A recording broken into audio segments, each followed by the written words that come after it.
sense of outer space, they need to understand inner space, the microscopic matter that forms the foundation of everything we see. But shrinking down billions of times into the realm of atoms and subatomic particles takes us into a strange, unexplored world. When we descend into the microscopic world, we find that it's really weird and indeed downright bizarre and unbelievable. The stuff in this universe is far smaller than anything we can see with a microscope, but it holds the key to the cosmos. We can only understand where we came from if we understand this crazy micro world. So let's go on a fantastic voyage into an uncharted world known as the microscopic universe.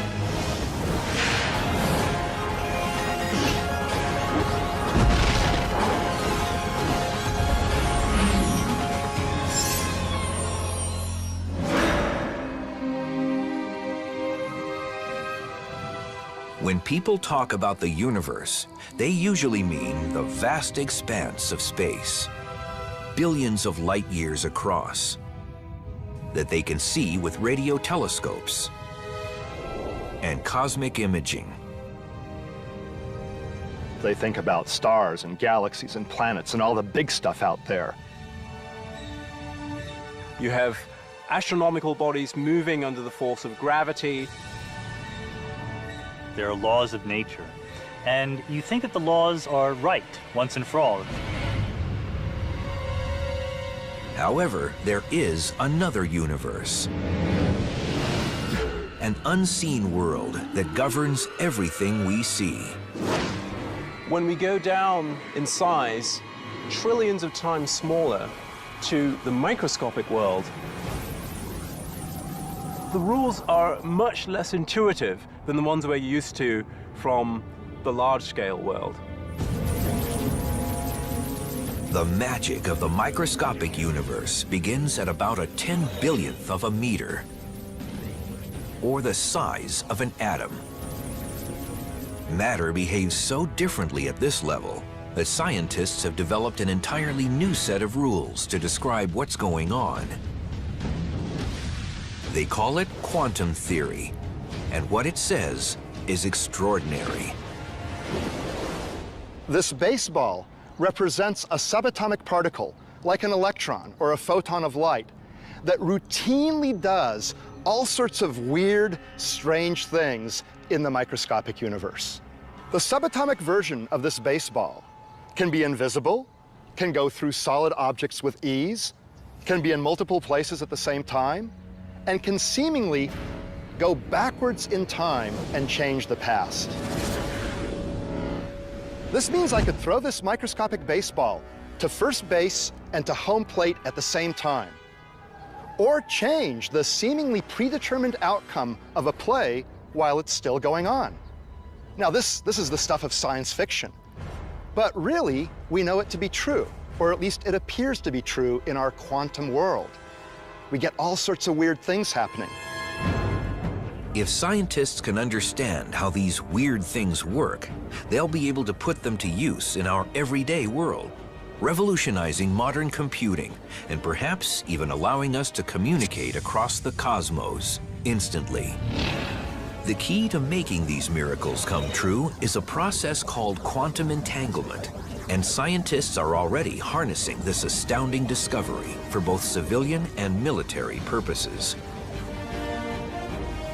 In quantum physics, what happens to an object over here can instantly affect an object over here, and over here could be millions of miles away. This is how it works. When two subatomic particles interact, they can become entangled. That means their spin, position, or other properties become linked through a process unknown to modern science.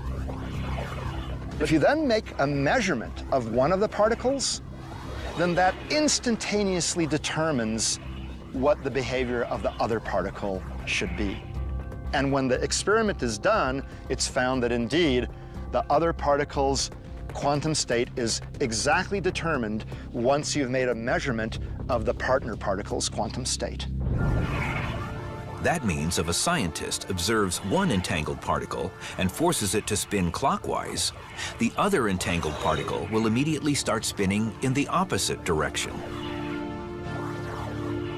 That seems intriguing, but it's hardly earth-shattering until you consider that the two entangled particles can be separated by billions of light years. And still, the moment you observe one particle's spin, you've dictated the other particle's spin. That's weird, because it may suggest that information has traveled instantaneously, faster than the speed of light, from one particle to another. I don't understand it. I don't know that anyone does. Spooky action at a distance, as Einstein called it. Quantum entanglement is more than a curiosity of the microscopic world, because the effects of entangled particles can be seen and felt in our world. If scientists can overcome some fundamental obstacles, quantum entanglement could someday help humans communicate across vast distances instantly. People sometimes think that quantum entanglement will achieve the desired goal of transferring information at a speed faster than that of light. I don't think this will be achieved, because to set up these systems, you had to have brought them there at speeds slower than the speed of light. But then what do I know? 100 years ago, they didn't think that we'd be going to the moon. Quantum entanglement is far more likely to transform modern computing. Scientists hope to use the magic of the microscopic universe to build powerful new computers. We're going to see what this baby can do. At the Massachusetts Institute of Technology, Professor Seth Lloyd has helped create a prototype of a quantum computer which uses quantum bits rather than traditional computer bits to perform its calculations. This lab has the world's best superconducting quantum bit, or qubit, in it. And when we do quantum computations with qubits, we can have the quantum computer do multiple tasks simultaneously. It can do this, it can do that at the same time. It can add 2 + 2, it can add 1 + 3, and it can add those two things simultaneously. The fact that a single qubit can perform many calculations at the same time gives the quantum computer the potential to be far more powerful than any computer ever imagined. Like traditional computers in the 1950s, quantum computers are in their infancy today. The machines take up large rooms and can do only the most basic calculations. But they hold great promise for the future. Quantum physics is notoriously weird, strange, and counterintuitive. And so quantum computers use this weirdness to compute in ways that classical computers can't. The major stumbling block is figuring out how to effectively code classical information, the ones and zeros that computers use, in a way the microscopic universe can process it using entangled particles. But when scientists figure that out, quantum computers could transform the planet. Even if you have a quantum computer with not that very many bits, you might still be able to do things like break all the codes that people use to communicate on the internet. Or you could solve very difficult problems having gajillions of variables, like try to figure out what happened at the Big Bang. That may be hard to believe, but the microscopic universe gets even stranger. In fact, the most famous experiment in quantum physics shows how one object can be in two places at the same time. A result that startled the great Albert Einstein. As scientists explore the microscopic universe, they find it's governed by rules that are often incomprehensible to those of us in the normal world. At the smallest scales imaginable, not only does information appear to travel faster than the speed of light, but human observation often seems to decide what happens. it seems like the behavior of quantum mechanical stuff is different when we're looking at it than when we're not looking at it. This profound conclusion comes from performing the double hole experiment.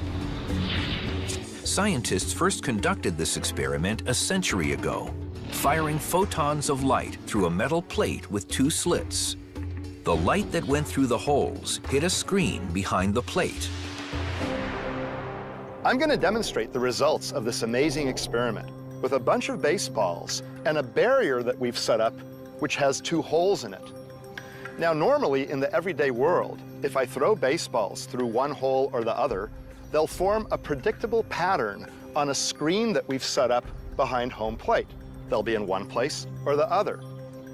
Now, let's make that pattern with a whole bunch of baseballs. I'm going to use this pitching machine.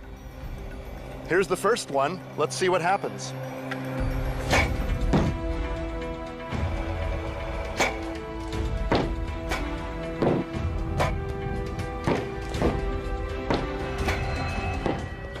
Now you see, the balls landed on the screen in two bunches, pretty much along a direct line from each of the two holes. That's natural. That's what we expect. But when we descend into the microscopic universe and use electrons, which are 10 trillion times smaller than baseballs, we get a very different, odd result when we perform this experiment. A pattern that you would expect if these were waves going through both holes at the same time and interfering with themselves. Well, we usually think of electrons as being particles, so how can they exhibit wave-like properties? These test results were confounding. The electron was a particle before it was fired at the screen, yet it formed a pattern on the screen, as if this single electron had gone through both holes at the same time. Does a microscopic particle spontaneously clone itself in midair? After years of study, scientists still don't know exactly what's happening. Probably the most magical thing is that in quantum physics, an object can be in more than one place at the same time. It actually can sense both slits and actually go through and quantum mechanically feel the structure of both slits in the experiment. Most physicists agree that the math is quite solid and leads to solutions that are undeniable and can be confirmed with experimental measurements. But exactly what is happening and how is a matter of debate. To try to grasp this amazing experimental result, scientists decided to observe how individual electrons behaved when they went through the double slit. How exactly could a particle go through both holes at the same time? Scientists got a front row seat to observe the strange behavior of these electrons or other subatomic particles or even photons of light. Doesn't really matter as long as they're small. They didn't just look at where they landed on the screen back there. They also watched the behavior of the particles as they went through the holes. And then they saw something amazing. When scientists were watching the holes, the electrons behaved like particles, forming the baseball-like pattern on the screen back there. But when the scientists weren't watching, then the electrons behaved like waves. They formed a pattern that looked like the interference pattern produced by waves on a screen. That's really strange. What you see depends on whether you're watching or not. If you're watching, you see the particle-like behavior, like baseballs. If you're not watching, you see a wave-like behavior, but not both at the same time. This was nothing less than astounding.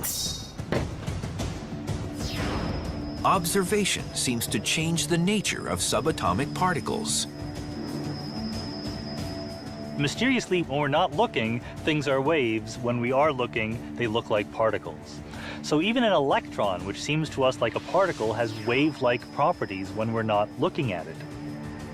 The fact that when we don't look, the electron appears to go through both holes, but when we do look, we always see it go through one hole or the other, is what we call the quantum enigma.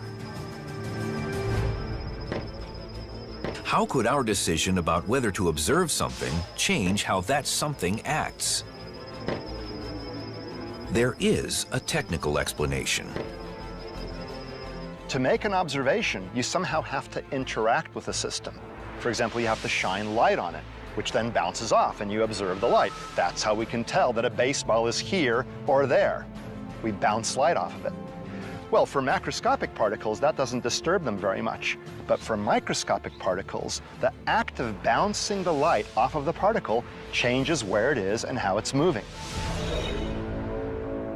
So in the microscopic universe, where photons of light are about the same size as subatomic particles, these photons have a big impact when they illuminate the particles so we can see them. But this doesn't answer the question. Why doesn't the light simply change the direction of the subatomic particles? Why does observation actually change the nature of what is being observed? The short answer is we don't know. This is the fundamental mystery of quantum mechanics, the reason why quantum mechanics is difficult. Mysteriously, when we look at things, we see particles. That when we're not looking, things are waves. This is something we scientists have argued passionately about now for almost 100 years, and there's still no consensus. When they were first released a century ago, these test results were enough to unsettle the brightest mind in science. Einstein said, "I don't believe in quantum physics because I believe the moon is there even when I'm not looking at it." Einstein was, of course, referring to the implications of the theory that the moon really isn't anywhere until it's observed. However, the double hole experiment's mind-boggling conclusions don't end there. In recent years, technology has allowed scientists to perform a fascinating variation of the test. Its results call into question our perception of time itself. This is like a high-tech version of the double hole experiment. Electrons are being fired toward a barrier with two holes in it. But the scientists can delay their decision about whether to observe the electrons until after they've passed through the holes, but before they hit the screen. It's as though I'm on a baseball field, and there's a baseball being pitched toward the barrier with the holes in it. But my eyes are closed, so it goes through, and it behaves like a wave, but then at the last second before it hits the screen, I open my eyes and decide to observe it. At that moment, the electrons, in essence, become particles, and seemingly always were particles from the time they left the electron gun. So it's as though they went back in time to before they went through the holes and decided to go through one or the other, not through both as they would have had they been behaving like waves. That's really crazy. That's the enigma. That our choice of what experiment to do determines the prior state of the electron. Somehow or other, we've had an influence on it which appears to travel backwards in time. Scientists are only beginning to grasp what these microscopic mysteries mean for time travel and changing the past in our everyday world. But one thing is clear. The rules that govern this subatomic world hint at a universe that's just as mysterious as science fiction. In fact, quantum physics may suggest that reality is simply a figment of our imagination.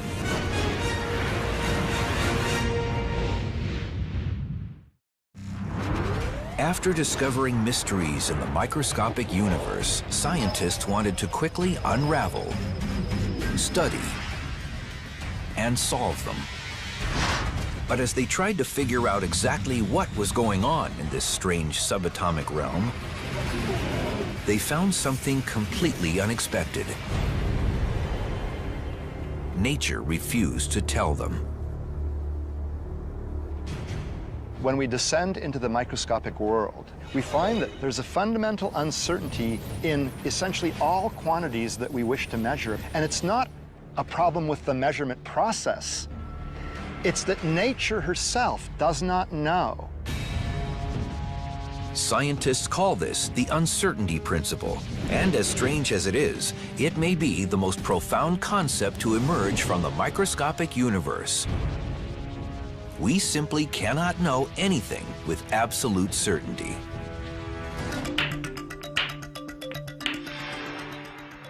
In our everyday world, we think we know a lot about the things around us. We can actually locate, for example, the position of this cue ball and strike it at a certain speed, which we know, and we can use that to collide it into other balls and go ahead and play a game of pool. But what actually happens if we shrink everything down trillions of times? In that world, these pool balls are now actually like subatomic particles. In this microscopic realm, quantum physicists have found they simply cannot determine with any precision where these particles are located because of their wave-like qualities. And what's even stranger, if scientists try to box in a particle, it will always generate enough energy to break out of the box before its position and speed have been determined. The uncertainty principle says nature will not allow its fundamental elements to be boxed in. So because in the microscopic world, because particles will interact with a completely different set of rules, the rules of quantum physics, microscopic pool will be a completely different game.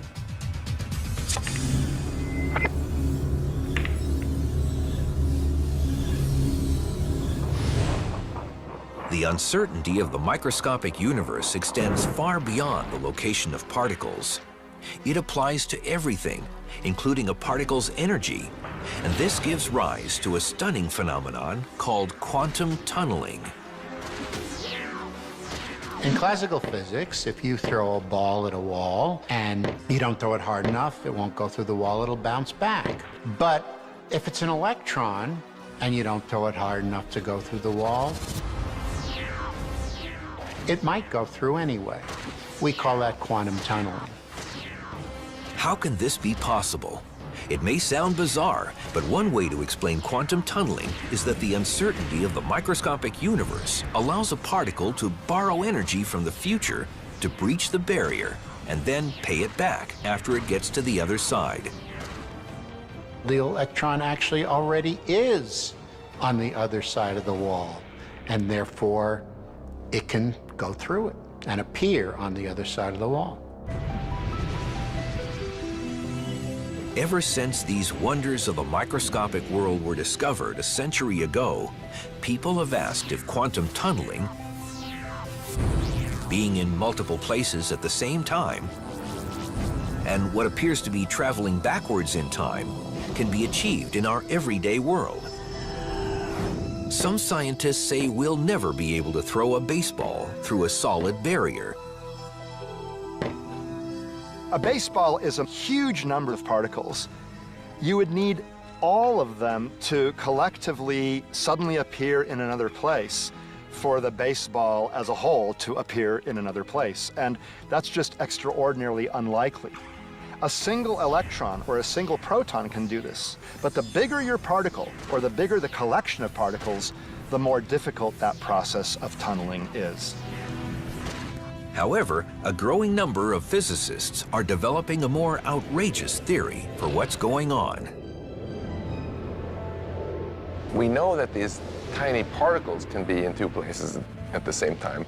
But hey, I'm made of these kinds of particles. So if they can be in two places at once, so can I.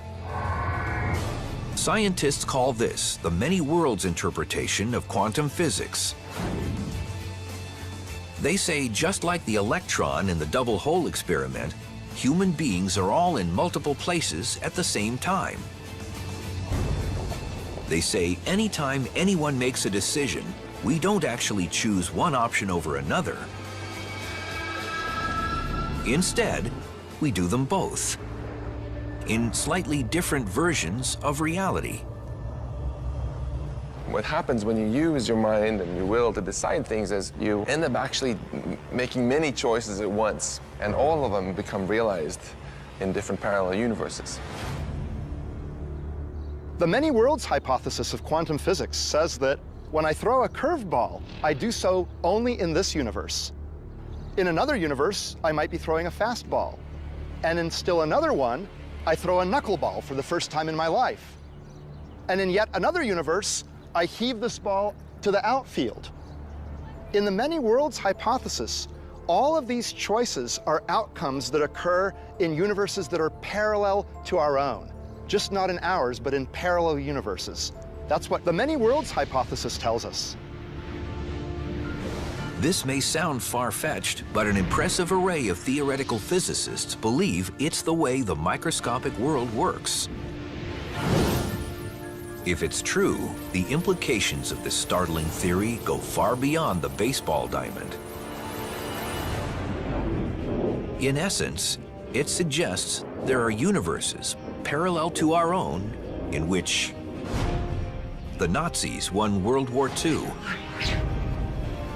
And in another, the American government foiled the 9/11 hijackers. So the World Trade Center still stands in Manhattan. If you take quantum mechanics absolutely at face value, it says that every time you observe something quantum mechanical, you become two different copies of yourself. There's the copy that got one answer and a copy that got another answer. It just implies there's a huge number of other copies of you that saw slightly different things happen in the universe. These days, it's completely accepted that the micro world is weird. Many people had hoped that this weirdness could be confined to the micro world, so that big things like us would be immune to it and always be in a single place. But it's become clear now that that hope was naive. The weirdness can't be confined. The fascinating debate about the many worlds interpretation of quantum physics will rage until physicists finally solve the mysteries of the microscopic universe. However, some astronomers are concluding that we will never be able to fully explain any of these mysteries because, according to their calculations, the vast majority of matter holding the universe together exists in a higher dimension that we can never explore.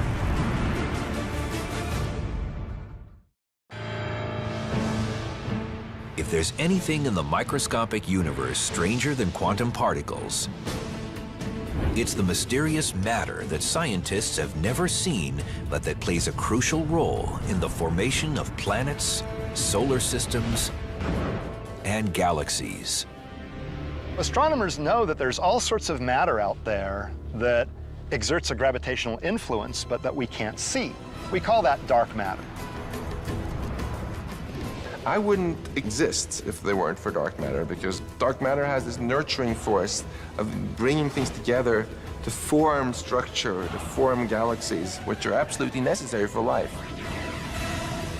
Dark matter makes up a staggering 85% of the gravitationally attractive stuff in the universe.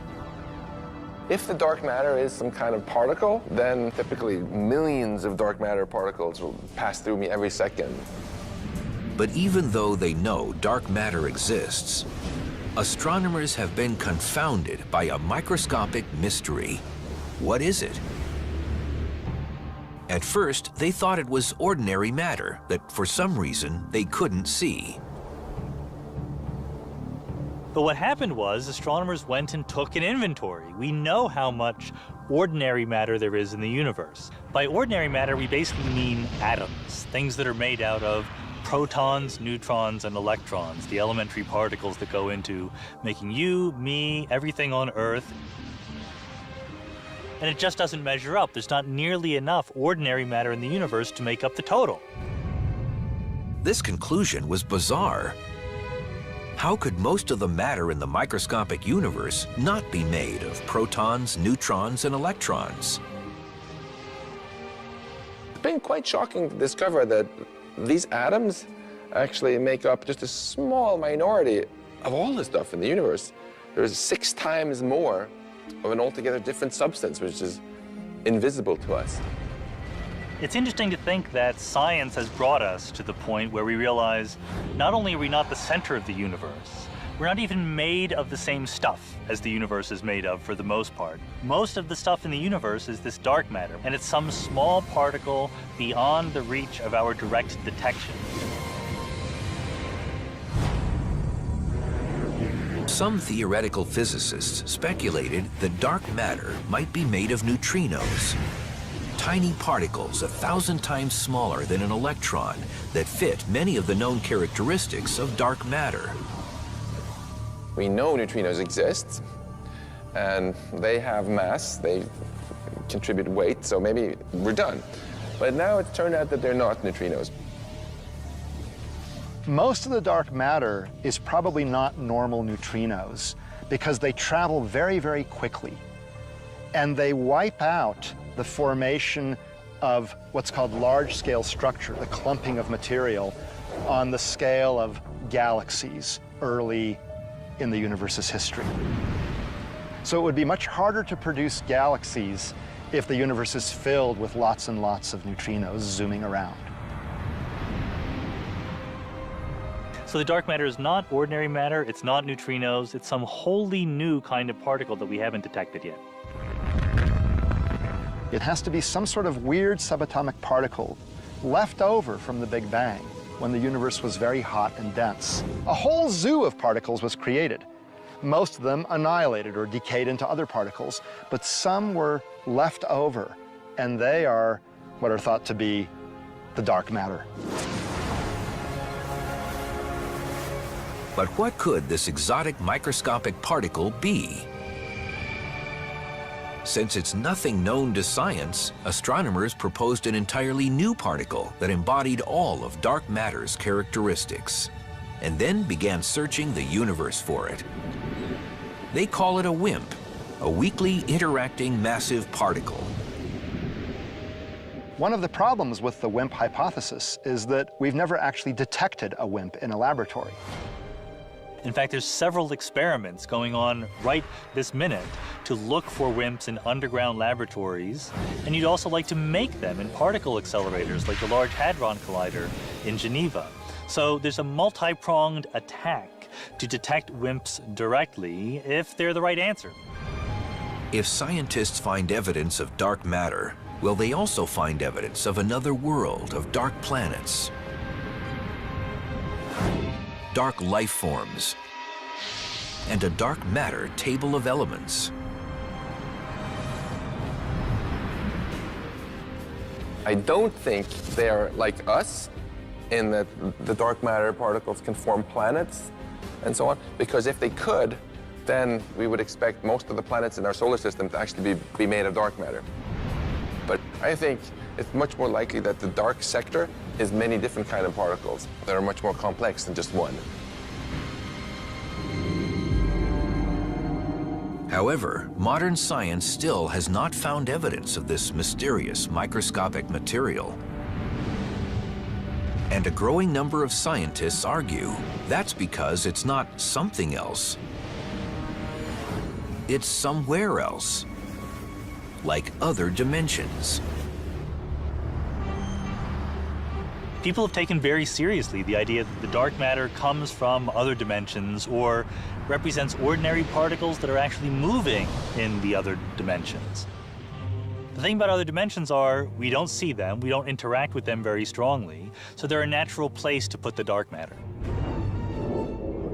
It's conceivable that the gravitational influence in galaxies and clusters of galaxies that we attribute to dark matter in our own universe is actually caused by concentrations of matter in other dimensions that are felt within our dimensions, but will never be discovered within our dimensions because they're actually somewhere else.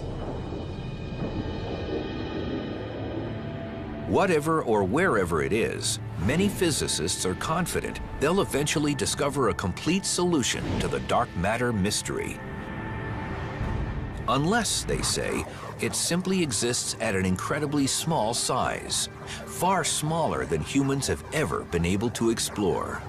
That raises the question, what does exist at the smallest scales of the microscopic universe?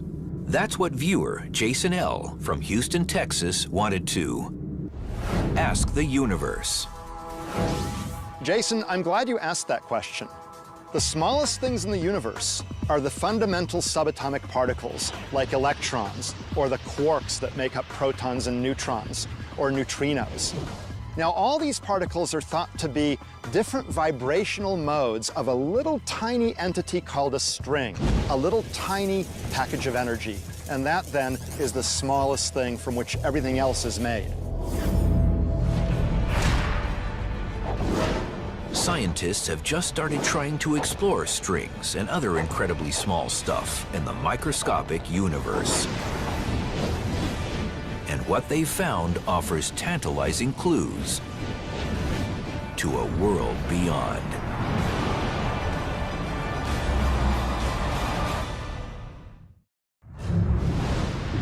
As they delve into smaller and smaller spaces in the microscopic universe, scientists have successfully looked inside atoms. But what exists if we continue our fantastic voyage still deeper into this subatomic netherworld? Even scales that are smaller than the electron are really a vast unexplored territory, more so than solar systems or galaxies or even the universe. Because we can make observations of planets and stars and galaxies in the universe, but it's hard to conduct experiments that allow us to directly explore tiny scales in time and space. Essentially, what you need to examine the microscopic world is a sharper and sharper tool, something that actually allows you to distinguish the details down at that very small level. But as scientists try to probe spaces smaller than the atom, they cannot possibly focus enough light to illuminate them. They need something more powerful. To look more finely, you need more energy. We can go to incredibly small details using high-energy devices of various kinds. Now, the state of the art are actually particle accelerators. We use elementary particles to actually probe the structure of other elementary particles by colliding them together, letting them interact with each other, and then seeing what comes out at various energy scales.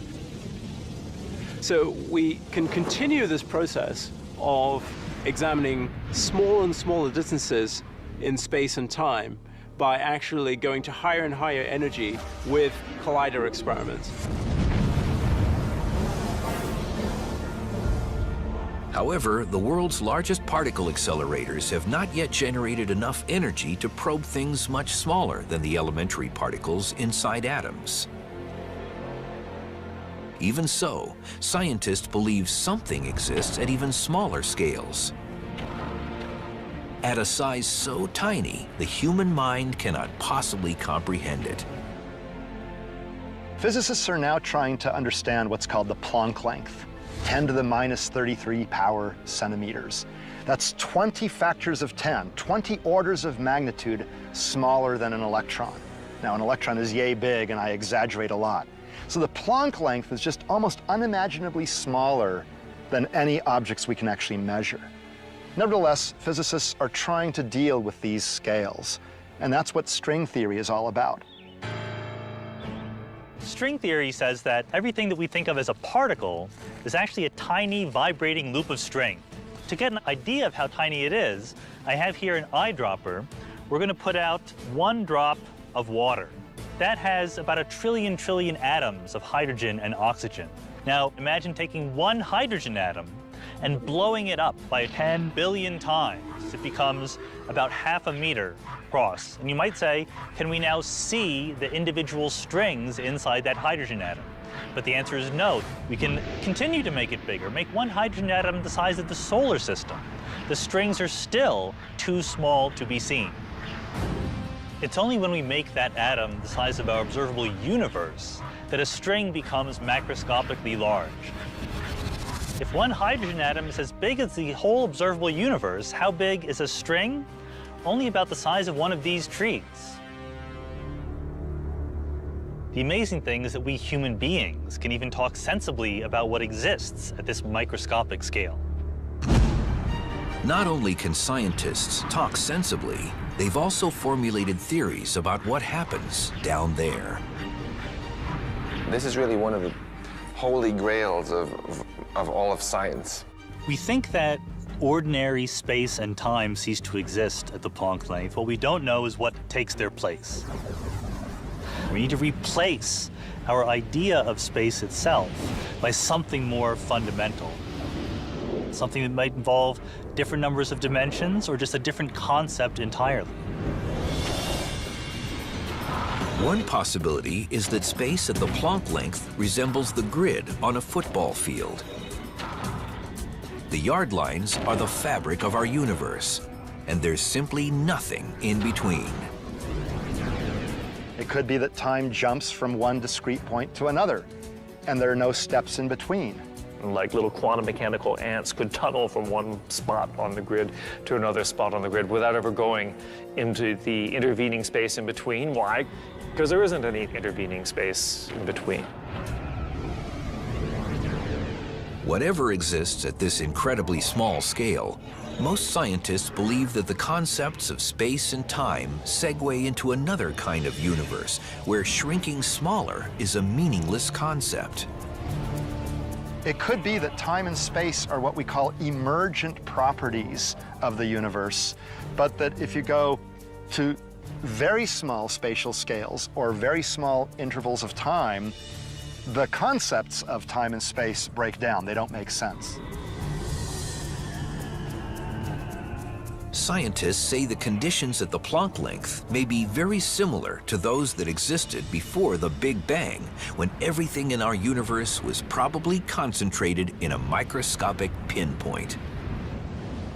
Maybe the same answers to the question about what happens to the universe at the very smallest scales may also be connected to knowing what was the universe like before the Big Bang.